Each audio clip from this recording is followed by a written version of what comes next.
So 30% of med spot customers calls actually go unanswered, leaving to $21,000 or more in lost revenue. So if you're a med spot, you need to listen really carefully because or else your next Botox customer will be gone in 5 minutes. So here are the missed calls.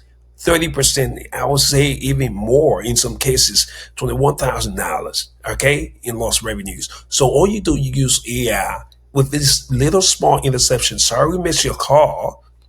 Tap here to reschedule now. That leads to $13,000 in lost revenue because listen, if you're not collecting them here, the next person that answers them within 5 minutes, your competitor is going to eat your lunch.